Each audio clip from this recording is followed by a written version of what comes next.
할렐루야. 예수 그리스도 이름으로 하나님 말씀 증거하겠습니다. 하나님 말씀 사도행전 9장 32절부터 43절까지 말씀을 저와 여러분이 한 절씩 교독하도록 하겠습니다. 사도행전 9장 32절부터 43절까지 말씀을 저와 여러분이 한 절씩 교도하겠습니다. 32절. 때에 베드로가 사방으로 두루 행하다가 룻다에 사는 성도들에게도 내려갔더니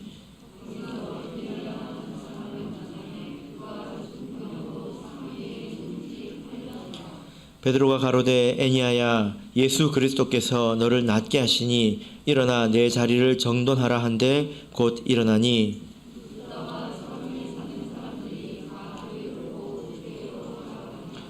요바에 다비다라 하는 여제자가 있으니 그 이름을 번역하면 도르가라. 선행과 구제하는 일이 심히 많더니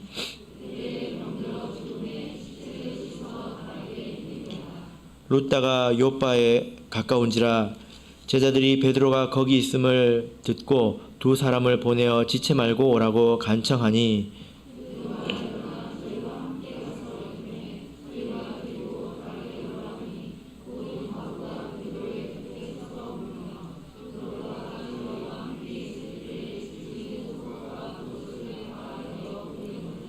베드로가 사람을 다 내어보내고 무릎을 꿇고 기도하고 돌이켜 시체를 향하여 가로되 다비다야 일어나라 하니 그가 눈을 떠 베드로를 보고 일어나 앉는지라.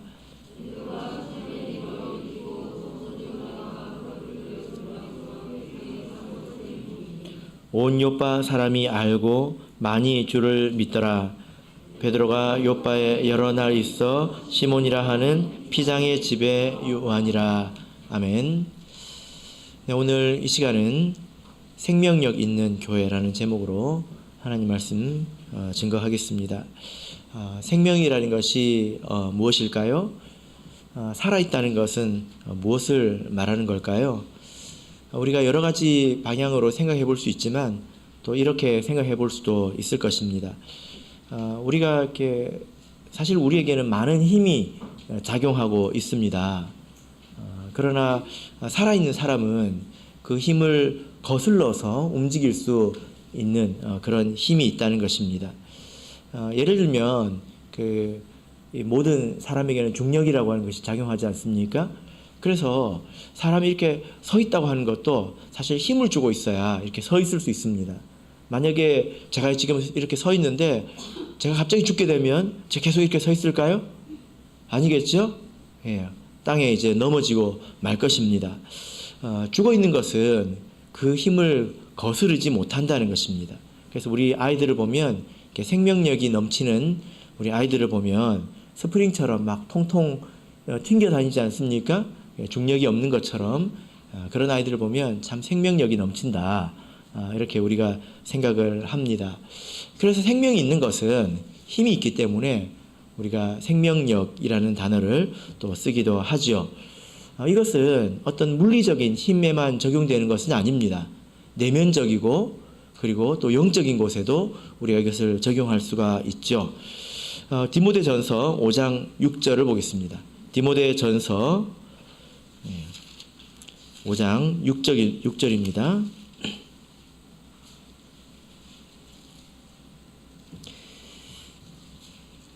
자, 이 말씀을 읽어보시고 무슨 의미인지 한번 생각을 해보시길 바랍니다. 디모데전서 5장 6절.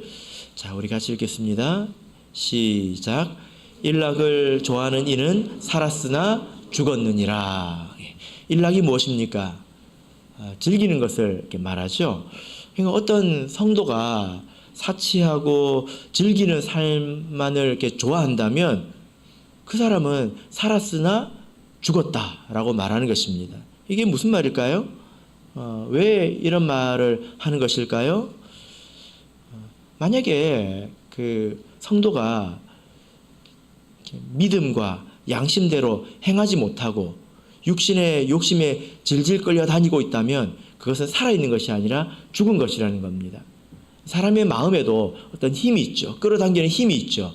육신의 소욕이라고도 하고 욕망이라고 합니다. 정욕이라고도 합니다. 만약에 우리의 믿음이 죽어 있다면, 우리의 양심이 죽어 있다면 육신이 이끄는 대로 살아갈 거란 말입니다. 그런데 우리가 믿음이 살아있다면, 양심이 살아있다면 그런 이끄는 힘에 저항해서 반대로도 얼마든지 갈 수 있는 그런 힘이 있을 거라는 거죠. 그죠?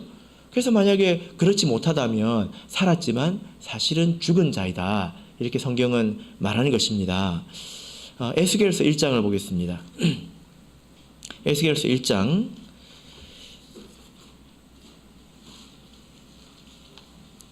자, 여기 보면 모범이 되는 그런 모습이 보이는데요. 에스겔서 1장 20절을 보겠습니다.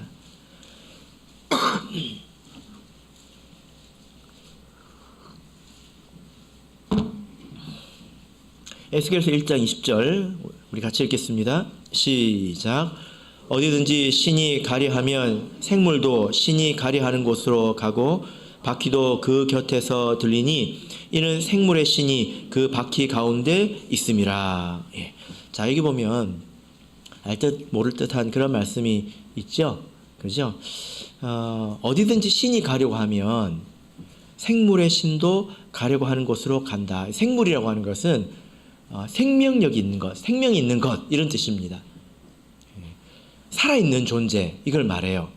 이 살아있는 것은 이 신이 있는데 이것은 그 살아있는 것의 마음을 말합니다. 그리고 바퀴는 그의 행위를 말합니다. 그런데 그 신이 어디 있습니까?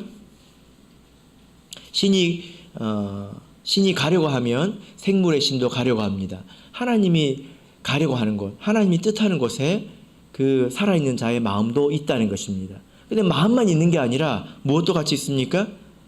바퀴도 같이 움직인다는 거예요. 네. 자, 14절을 보겠습니다. 14절 읽겠습니다. 시작. 그 생물의 왕래가 번개같이 빠르더라. 예. 이것은 주저함이 없다는 거죠. 그래서 여기서 말하는 살아있는 존재의 특징이 뭐냐면은 마음과 행동이 일치된다는 것입니다.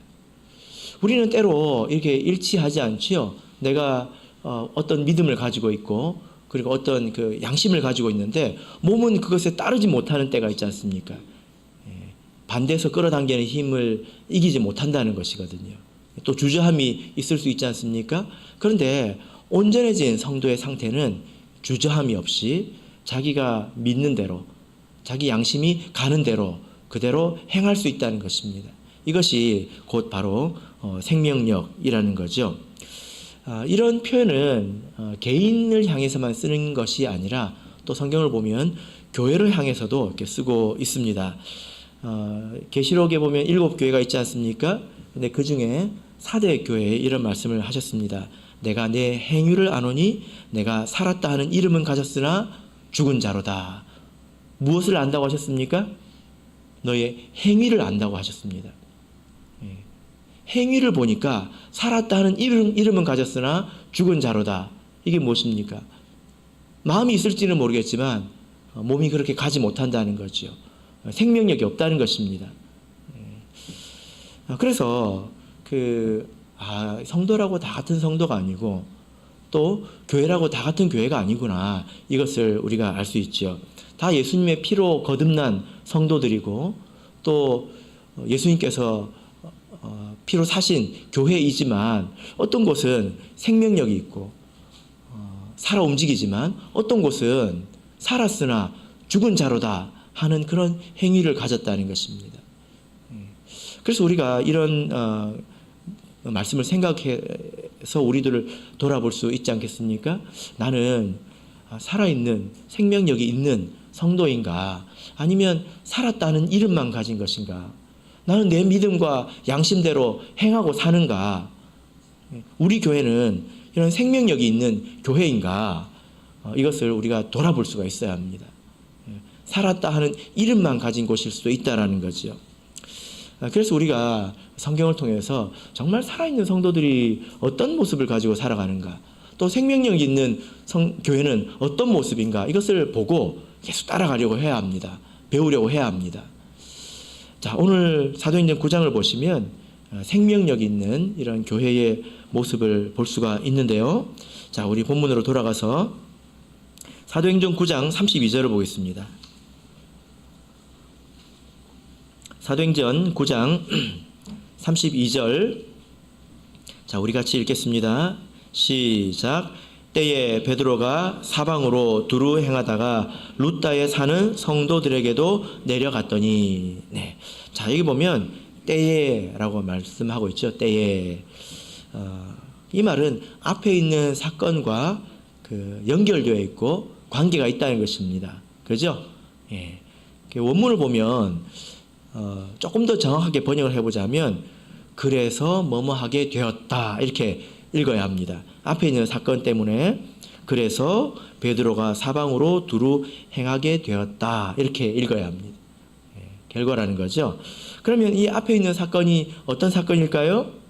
예. 이걸 다 설명하면 설교가 길어지겠죠? 그래서 지난 시간 말씀을 한번 기억해 보시길 바랍니다.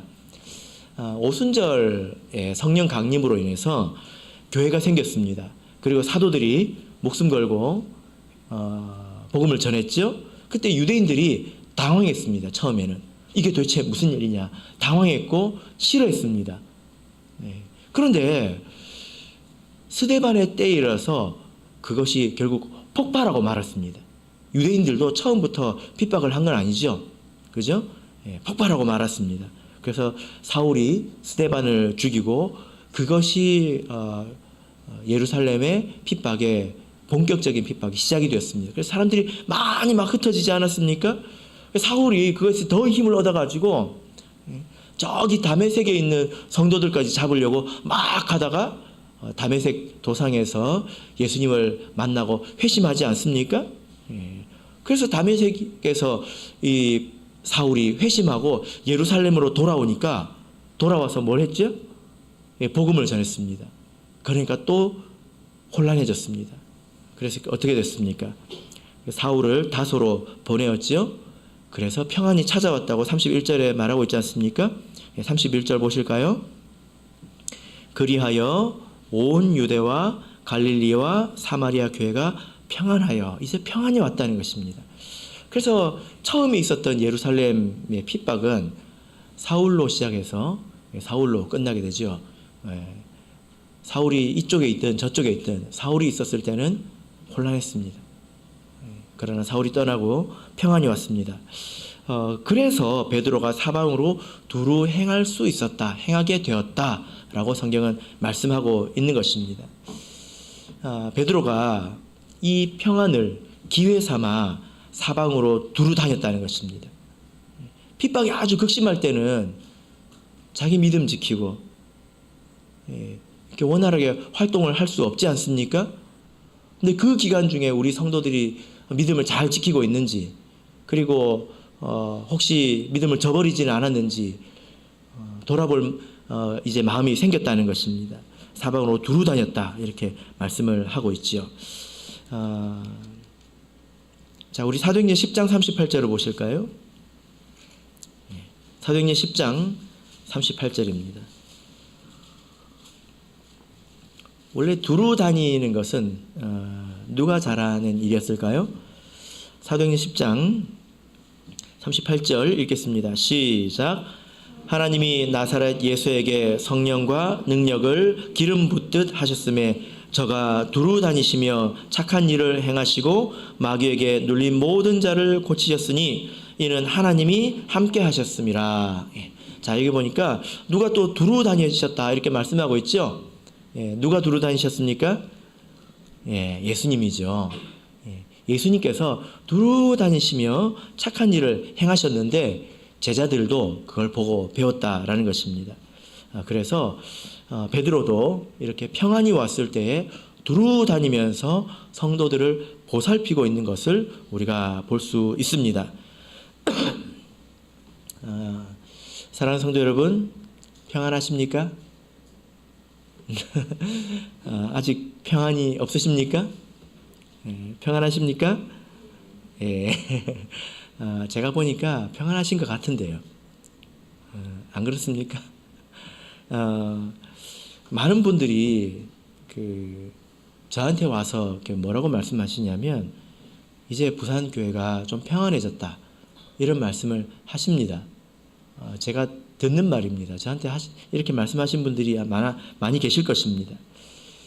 그러면 우리가 지금 뭐 해야 될까요? 뭐 해야 될까요? 두루 다녀야 되겠지요. 사실 평안이 있을 때 이것을 할 수 있습니다. 평안이 없으면요, 소용돌이 속에 있으면 이것을 할 수 없습니다. 믿음 지키기 바쁩니다. 그렇지 않습니까? 그래서 우리가 지금 무엇을 해야 될까요? 무엇을 해야 될까요? 두루 다니는 그런 일들을 해야 되지 않겠습니까? 우리 모두가 저부터 시작해서 우리 모두가 이런 일을 해야 합니다. 우리 교회 성직자 집사님, 장로님의 직무 정년이 있습니다. 70세입니다. 근데 최근에 이제 총회에서 결정하기를 60세 이상은 성직자 TO 인원수에서 제외하기로 했습니다. 이제 그것은 이제 그 나이가 되면 일을 그만하라 이런 뜻일까요? 교회에서 사무적인 일은 그만해도 된다 이런 뜻입니다. 70세가 되면.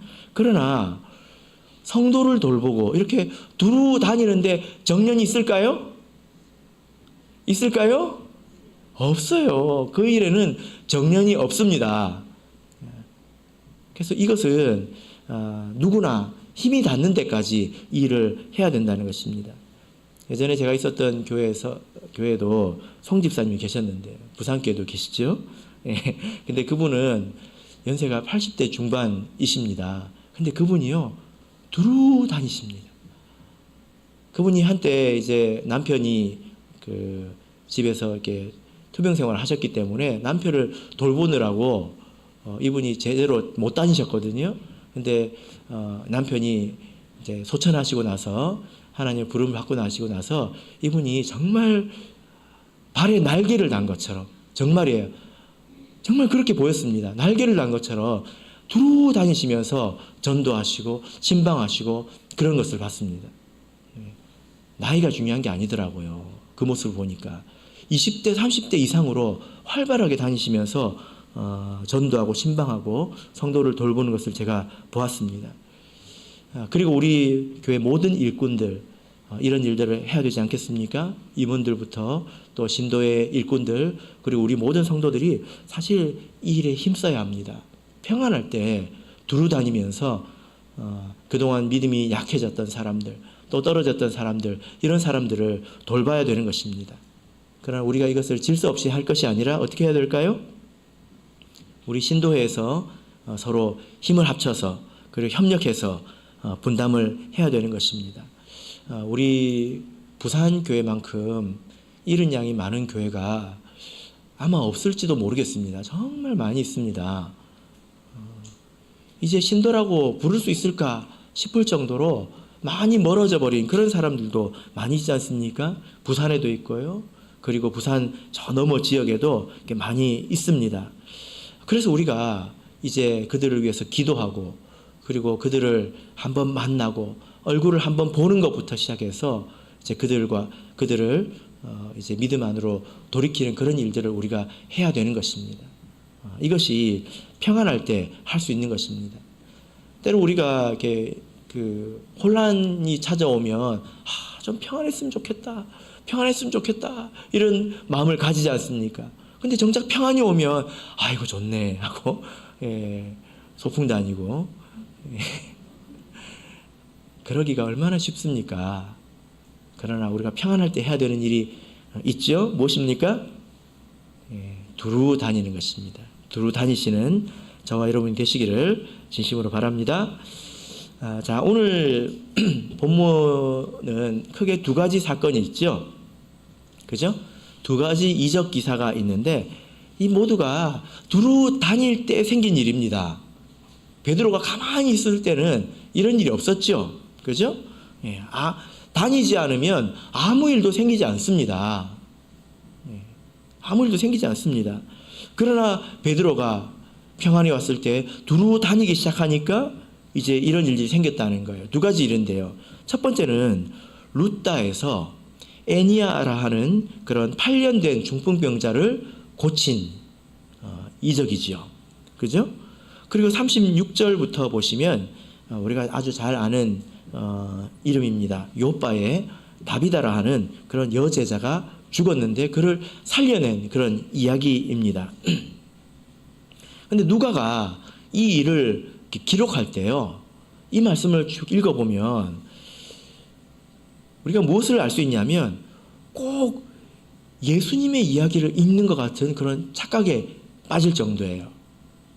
누가가 누가복음을 적으면서 예수님의 행적을 기록을 했지 않습니까?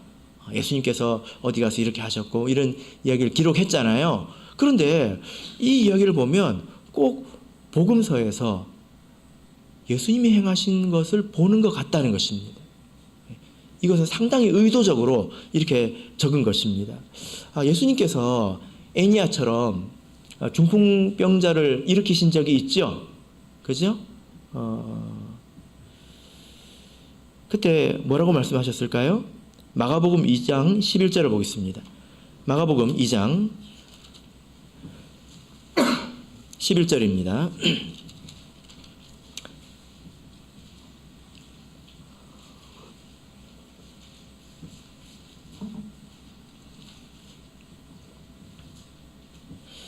마가복음 2장 11절 자, 읽겠습니다. 시작. 내가 내게 이르노니 일어나 내 상을 가지고 집으로 가라 하시니. 뭐라고 했습니까? 일어나 내 상을 가지고 가라. 내 상은 이 중풍병자가 누워있는 그런 것을 말합니다. 그런 들것을 말하죠. 자, 베드로는 뭐라고 말했을까요? 자, 34절을 보시면, 본문 34절을 보시면 이렇게 말하고 있습니다. 일어나 내 자리를 정돈하라. 이렇게 말합니다. 이 내 자리는 무엇일까요? 33절을 보면 그가 중풍병으로 상 위에 누운 지 8년이라 상을 말하고 있습니다. 그래서 이것이 유사하다는 것입니다. 그리고 예수님께서 죽은 자를 살리신 적이 있죠. 그죠? 예. 누구를 살리셨습니까? 뭐 나사로도 있고요. 또 회당장 야이로의 딸이 있지 않습니까? 마가복음 5장을 보겠습니다. 마가복음 5장 40절을 보겠습니다.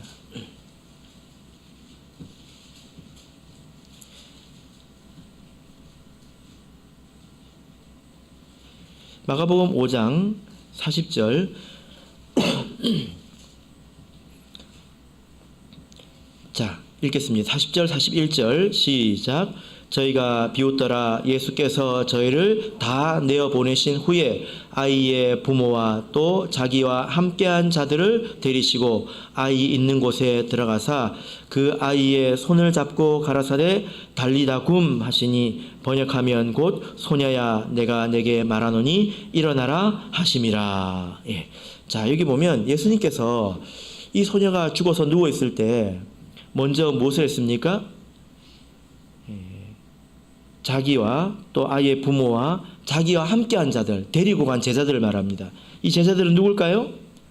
37절 보시면요, 베드로가 나옵니다. 베드로와 야고보와 야고보의 형제 요한 외에는 아무도 따라옴을 허락지 않으셨다, 이렇게 말하고 있습니다. 3명만 갔다는 거예요. 3명만 가가지고 그 사람만 있더라고 다 내어보낸 후에 뭐라고 하셨습니까? 달리다 굼 하셨습니다. 달리다 굼. 달리다 굼. 이 달리다 굼, 이 말은 달리다, 이 말은 소녀야 이것입니다. 소녀야. 굼 하면 일어나라 이것입니다. 소녀야 일어나라 이 말입니다. 이 말이 당시에 그 예수님 시대에 아람어라는 언어를 썼거든요. 이게 그 아람어입니다. 달리다 굼. 그래서 이재윤 일어나라 하면 뭐라고 하면 될까요? 이재윤 굼 하면 됩니다. 왜 안 일어납니까? 베드로는 어떻게 했을까요? 베드로가 이 자리에 갔었죠. 사도행전 9장 몇 절을 보면 될까요? 40절입니다. 40절 읽겠습니다. 시작. 베드로가 사람을 다 내어보내고 무릎을 꿇고 기도하고 돌이켜 시체를 향하여 가로되 다비다야 일어나라 하니 그가 눈을 떠 베드로를 보고 일어나 앉는지라. 여기 보니까 무엇을 합니까? 다 내어보냅니다. 그리고 뭐라고 말합니까? 다비다야 일어나라 하지요. 다비다야 일어나라, 이거를 아람어로 하면 뭘까요? 다비다 쿰 되겠죠. 다비다 쿰. 예수님은 뭐라고 말씀하셨습니까? 달리다 쿰. 베드로는 뭐라고 했습니까? 다비다 쿰. 비슷하죠. 뿐만이 아니라 이것을 이렇게 비교를 해보면요, 일어나라 라는 표현, 그리고 이 이적이 가져온 결과로서 사람들이 믿음을 가지고 또 하나님께 영광을 돌리는 이런 이제 모습들은 마치 복음서에 있는 것을 보는 것 같습니다. 그러니까 누가는 의도적으로 이렇게 기록을 했다는 것입니다. 마치 승천하신 예수님께서 다시 오셔서 어떤 일을 하시는 것처럼 그렇게 기록을 했다는 거예요. 다만 차이가 있다면 어떤 것이 있을까요? 예수님은 스스로 그 일을 하셨죠. 그죠? 왜냐하면 예수님이시니까. 예수님께서 기도하시지 않았습니다. 스스로 하셨죠. 그러나 베드로는 예수님을 의지해서 했다고 말하고 있습니다. 그래서 애니야를 일으킬 때 예수 그리스도께서 너를 낫게 하시니 이렇게 말하고요. 그리고 다비다를 일으킬 때는 그 앞에서 무릎 꿇고 기도한 것을 우리가 볼 수가 있습니다. 그래서 이런 차이는 있죠. 그죠? 이런 그 기록은 베드로를 찬양하기 위해서, 베드로 대단하시다, 예수님이 가시고 난 이후에 우리에게 베드로가 있다, 이런 것을 말하려고 하는 것이 아닙니다. 무엇을 말하려고 하는 것일까요? 왜 이렇게 기록하고 있는 것일까요? 사실 이것은 당연한 것입니다. 왜 그렇습니까? 교회는 예수님의 몸이기 때문입니다. 예수님께서는 승천하셨지만 여전히 이 땅에는 예수님의 손과 발과 입과 귀와 눈이 이 땅에 있지 않습니까? 우리가 예수님의 몸이지 않습니까? 그래서 그때도 그랬다는 것을 기록하고 있는 것입니다. 예수님께서 승천하셨지만 예수님께서 하시던 그 일을 제자들이 이 땅에서 실현해 나가고 있다는 것입니다. 이것을 보여주는 것입니다. 베드로를 찬양하고 베드로가 대단하다고 하는 것이 아닙니다. 이후에 보면요, 바울에게도 똑같이 이렇게 기록을 하고 있습니다. 제자가 가는 곳은 어디든지 마치 예수님께서 가신 것처럼 이런 일이 일어난다는 거예요. 이것이 생명력 있는 교회의 모습이라는 것입니다. 두루 다닐 때에 우리가 믿음과 사명감을 가지고 또 우리가 이런 일을 행한다면 이렇게 소생하는 그런 일들이 일어난다라는 것입니다. 하나님께서 우리와 함께 하시는 이런 일들이, 각양각색의 일들이 일어난다는 것입니다. 요한복음 14장을 보겠습니다. 요한복음 14장 12절을 보겠습니다.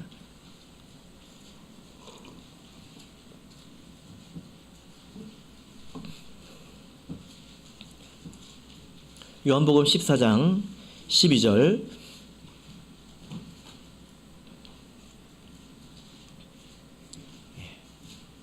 자, 우리 같이 읽겠습니다. 시작.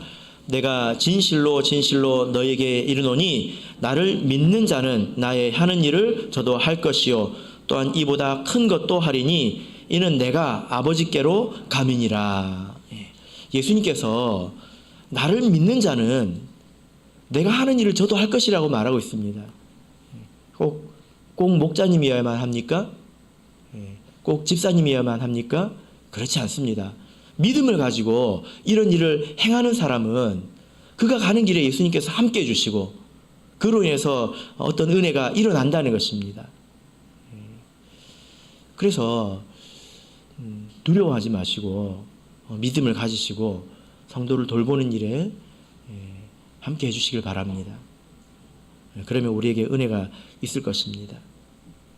자, 본문으로 돌아가겠습니다. 본문 36절, 37절을 읽겠습니다. 36절, 37절. 자, 우리 같이 읽겠습니다. 시작. 요바에 다비다라 하는 여제자가 있으니 그 이름을 번역하면 도르가라. 선행과 구제하는 일이 심히 많더니 그때에 병들어 죽음에 시체를 씻어 달하게 니우니라. 자, 여기서 말하는 또 그때 나왔죠? 37절 그때에, 이 그때가 언제일까요? 베드로가 루다에 있을 때에이죠. 그죠? 자, 오늘 이렇게 그 말씀을 보면 이 두 본문에 다 사랑의 흔적들이 있습니다. 특히 이제 다비다의 일은 욥바에서 일어났죠. 욥바라고 하는 곳입니다. 욥바는 예루살렘에서 가장 가까운 항구입니다. 욥바. 그런데 욥바에서 20km 정도 떨어진 곳에 루다가 있습니다. 20km면 어느 정도 될까요? 열심히 걸으면 한 4-5시간 정도 걸리는 이제 그런 곳입니다. 이렇게 아주 멀지 않은 곳이죠. 그죠? 그리고 35절을 보면 루다에서 에니야를 고친 그 소식이 루다와 사론에 사는 사람들이 다 그 소식을 들은 것으로 나와 있습니다. 이 사론은 우리가 아는 샤론입니다. 우리 찬송가 중에도 샤론의 꽃 예수 있잖아요. 이 샤론이 어디냐면 이 루다 일대 그리고 루다에서 욥바까지 이르는 그 낮은 평야 지대를 말합니다. 이 말씀이 뜻하는 게 뭐냐면 에니야의 소식이 베드로가 루다에 왔다는 그 소식 그리고 에니야를 고쳤다는 그 소식이 욥바에까지 전해졌다는 것입니다. 그때에 말합니다.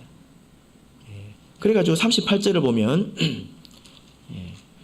루다가 욥바에 가까운지라 제자들이 베드로가 거기 있음을 듣고 소식을 듣고 베드로가 있다는 것을 알았다는 거죠. 그러면 에니야의 일을 알았을까요? 몰랐을까요?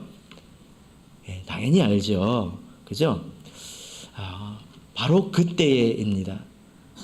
그때에 다비다가 죽었습니다. 그래서 제자들이 빌 마음이 생긴 거죠. 이해되십니까? 이것을 보면 참 공교롭다. 세상에서는 이런 말을 쓰겠죠. 어쩌다 보니 이렇게 베드로가 참 와 있어서 또 어쩌다 보니 이렇게 이런 일을 들어서 이렇게 베드로를 청할 수 있었다 이렇게 생각할 수 있겠지만 사실 이런 것이 하나님의 은혜이지 않습니까? 하나님께서 자비를 베푸는 자에게 참 은혜를 베푸신다 이런 것을 느낄 수가 있습니다. 어떻게 이렇게 베드로가 루다에 왔을 때 또 그런 이적을 행했을 때 그때 다비다가 죽어서 그 소식을 듣고 구할 마음이 생겼을까요? 왜 그랬을까요? 사랑의 자국이 있었기 때문이죠. 그죠? 자, 그래서 오늘 본문을 보시면 다비다는 어떤 사람입니까? 다비다는 36절을 보면 어떤 사람입니까? 선행과 구제하는 일이 심히 많았다. 이렇게 말씀을 하고 있습니다. 그래서 연약한 그 과부들에게 절대적인 약자이지 않습니까? 그런 사람들에게 속옷과 겉옷을 지어주었던 그런 사람인 것을 우리가 볼 수 있습니다. 오늘 이 말씀을 통해서 이렇게 보면 우리 성도들이 이 다비다의 죽음을 애통해하고 돌보는 것으로 이렇게 봐서 사실 이 다비다도 그렇게 부유하거나 또 의지할 만한 가족이 있거나 그러지 않다라는 것을 유추해 볼 수가 있는데요. 그가 연약하지만 그가 이렇게 사랑을 베풀었다는 것입니다. 그도 연약하지만 이것이 생명의 증거이죠. 하나님은 이런 일을 기뻐하십니다. 하나님은 이런 일을 기뻐하시고 또 은혜와 자비를 베풀어 주시지요. 제가 그 전도자 생활을 전주교회에서 이렇게 했는데요. 청년들 가운데는 방황하는 그런 청년들도 있지 않습니까? 그래서 제가 어떤 방황하는 청년을 좀 붙들어 준 적이 있었습니다. 그리고 이후에 믿음을 그래도 잘 지켜서 믿음 안에서 이제 시집가고 지금 잘 살고 있습니다. 그런데 수년이 지나가지고 저는 다 잊어버리고 수년이 지나서 그 교회를 갔는데 그 부모님이 와가지고 저한테 인사를 하더라고요. 그때 참 고마웠습니다. 이렇게 이야기를 하더라고요. 그래서 제가 그제서야 기억이 났습니다. 그런 일이 있었었지. 이렇게 기억이 났습니다. 이것이 부모의 심정이지 않습니까? 그죠? 예. 사실 우리 자녀가 방황할 때 얼마나 마음이 아픕니까? 그런데 그런 자녀를 붙들어주면 또 그런 사람이 얼마나 고맙겠습니까? 그렇지 않습니까? 예. 이렇게 생각을 해보자면 하나님의 마음이 어떨까? 이런 생각도 해볼 수 있습니다. 내가 이제 방황할 때 하나님께서 나를 어떻게 바라보실까? 얼마나 마음이 아프실까? 또 지금 믿음을 떠나가지고 잃은 양으로 있는 그런 영혼들을 생각할 때 하나님께서 얼마나 마음이 아프실까? 또 자녀들이 믿음에 실망하고 또 세상살이에 지쳐가지고 힘들어할 때 그 모습을 바라보는 하나님의 심정이 얼마나 고통스러울까? 그런 생각을 해보게 됩니다. 그러나 또 한편으로 우리가 믿음에 서 있는 사람으로서 그런 사람들을 이렇게 돌볼 때에 하나님은 얼마나 고마워하실까? 얼마나 기뻐하실까? 이런 생각을 우리가 해볼 수 있지 않습니까? 여러분 한번 생각해 보세요. 이 장면을 한번 생각해 보시길 바랍니다. 도르가가 얼마나 많은 사람들에게 사랑을 베풀었으면 그 제자들이 베드로를 청해서 살려달라고 부탁할 마음이 생겼다는 거예요. 그죠? 예. 그리고 그 많은 과부들이 그 도르가가 지어준 속옷과 겉옷을 들고 와서 이거 좀 보라고 베드로에게 말하고 있습니다. 그 주변에 있는 사람들의 마음이 다 흔들리지 않았습니까? 그 사람들을 볼 때 베드로가 그것을 볼 때 베드로도 마음이 흔들렸습니다. 그리고 하나님도 흔들렸습니다. 그래서 어떻게 됐습니까? 하나님께서 이 도르가를 다시 살려주시지 않았습니까? 그래서 우리가 연약한 자를 돌보고 또 사랑을 베풀면 하나님께서 이와 같이 기뻐하신다라는 거죠. 이것이 부모된 하나님의 마음이라는 것입니다. 우리가 이런 것을 생각할 줄 알아야 합니다. 우리 잠언 19장을 보겠습니다. 잠언 19장 17절입니다.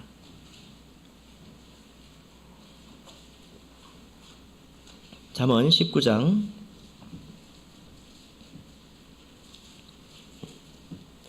17절입니다.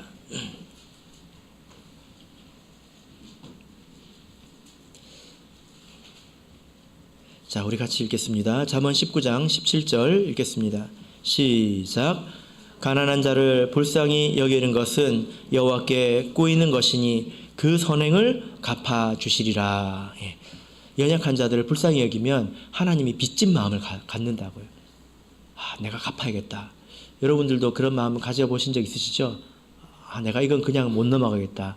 내가 이건 갚아야 되겠다. 이런 마음이 들 때가 있지 않습니까? 마음에 새겨졌다는 것이거든요. 그런 것처럼 하나님께서 마음에 새겨놓고 그것을 갚아주신다 이렇게 말씀을 하고 있습니다. 믿음이 살아있다면 우리가 이 일을 행하겠죠. 사실 우리가 인생을 살면서 재물이나 이런 것들을 어렵게 모읍니다. 그러나 그것을 다른 사람을 위해서 쓴다고 하는 것은 믿음이 있기 때문에 할 수 있는 일이죠. 그죠? 그래서 이것이 곧 생명력이라는 것입니다. 믿음 있다고 말만 하면서 세상에 있는 사람들처럼 자기를 위해서 쓰는 것에만 익숙해서 그렇게 살아간다면 사실은 살았으나 생명력은 없는 그런 상태 아니겠습니까? 여러분, 그래서 이 말씀을 읽으면서 한번 생각해 보시길 바랍니다. 내가 죽으면 누가 와서 슬퍼해 줄까? 누가 와서 울어줄까? 또 내가 죽어서 하늘나라에 가면 내 하늘나라 창고에는 무엇이 있을까? 얼마나 있을까? 한번 우리가 생각을 해봐야 되겠죠? 그래서 우리가 살아있는 동안에 정말 힘써야 될 일이 바로 이 일입니다. 그래서 도르가의 경우에는 그 일이 심히 많았다 이렇게 말씀을 하고 있습니다. 1년에 한 번 행사하는 게 아니라는 거죠. 사랑의 마음을 가지고 두루두루 다니시는 저와 여러분이 되시길 바랍니다. 그럴 때에 우리 교회가 정말 살아있는 교회가 되는 것입니다. 무엇이 살아있는 교회고 생명력이 있는 교회입니까? 서로 돌아보는 것입니다. 자기를 헐어서 연약한 자를 돌아보는 것 아니겠습니까? 그런 것이 가득하면 우리 교회에 힘이 넘칠 것입니다. 자, 우리 사도행전 9장 43절을 보겠습니다. 사도행전 9장 43절. 자, 읽겠습니다. 시작. 베드로가 요빠에 여러 날 있어 시몬이라 하는 피장 집에 유하니라. 예. 오늘 본문의 마지막 말씀인데요. 이 본문에서 마지막으로 기록된 이 베드로의 모습이 좀 놀랍습니다. 왜 놀랍냐면요, 그가 피장의 집에 머물고 있습니다. 피장이 뭡니까?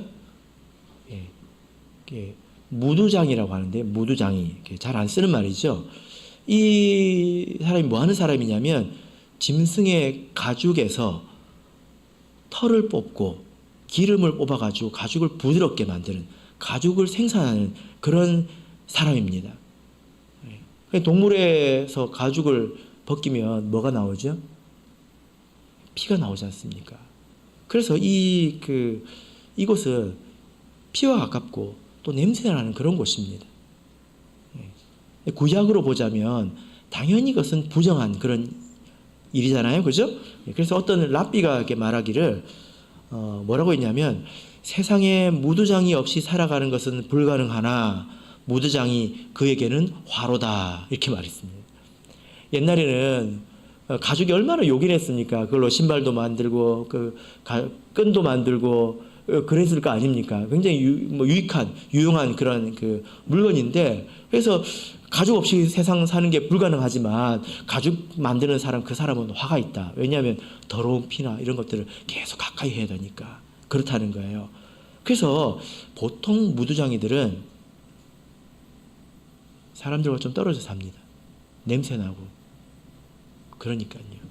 그래서 이 피장 시몬은 어디에 살았을까요? 10장 6절을 보시면요, 특별히 이렇게 말하고 있습니다. 10장 6절 같이 읽겠습니다. 시작. 저는 피장 시몬의 집에 우거하니 그 집은 해변에 있느니라 하더라. 여기 지금 이 해변이 저기 송정 어떤 펜션 같은 그런 집을 말하는 게 아닙니다. 저기 섬 지역에 가도요, 사람들이 바닷가에서 좀 떨어져 삽니다. 왜냐하면 거기는 너무 습기나 이런 것들이 많거든요. 그죠? 여기 지금 이 해변이 바로 바다 옆을 말합니다. 베드로가 거기 머물렀다는 거죠. 여러분 어떻게 생각이 되십니까? 이 모습을 보면 또 우리가 예수님을 생각하지 않을 수가 없습니다. 예수님께서는 어떤 사람들과 함께 머무셨나요? 누구들과 함께 식사를 하셨죠? 세리와 죄인들, 그리고 예수님께서 나병 환자를 만져주신 적이 있습니다. 이거 사람이 할 수 없는 일이잖아요. 그죠? 베드로가 그것을 이제 보고 배웠다라는 것입니다. 사람들이 한번 생각해 보십시오. 사람들이 중풍병자를 살린 베드로에게 얼마나 잘해주고 싶었겠어요. 그리고 도르가를 살린 이 베드로를 얼마나 대단하게 여기고 얼마나 귀하게 여겼겠습니까? 얼마나 잘해주고 싶었겠습니까? 그런데 베드로는 사람들이 가장 기피하는 그런 데 가서 머물렀다는 것입니다. 이런 모습이 성도들에게 얼마나 큰 교훈이 되었을까, 이런 생각을 해보게 됩니다. 이런 것을 우리가 배워야 되겠지요. 그죠? 이런 어떤 큰 이적을 행하고도 교만하지 않고 자기를 드러내지 않고 예수님처럼 낮은 곳에 거하면서 자기 일을 행하고 소외된 사람들을 돌보는 그 모습이 정말로 믿음이 살아있지 않고는, 깨어서 근신하지 않고는 정말 이렇게 되기가 힘들 것입니다. 이런 모습을 우리가 배워야 되겠죠. 세상에는 다양한 약자들이 있습니다. 그런 사람들에게 다가가는 법, 우리가 베드로처럼 우리가 배워야 되겠습니다. 말씀의 결론 맺겠습니다. 사람들이 자기의 욕심을 따르지 않고, 자기의 본성을 따르지 않고 오늘 이 말씀처럼 우리가 살아간다면 이것은 생명력이 있는 정도가 아니라 생명력이 넘치는 그런 교회가 되는 것 아니겠습니까? 그래서 하나님께서 기뻐하시고, 하나님께서 기뻐하시니까 하나님께서 함께 하시는 그런 증거들이 더 많아지게 되고, 우리의 믿음은 더 커지게 되고 더 감격하게 되고 그런 것입니다. 바라옵기는 우리 교회가 이렇게 생명력 있는 교회가 되어가기를 예수 그리스도 이름으로 축복합니다. 우리 다 같이 찬송하겠습니다. 찬송가 491장 찬송하겠습니다.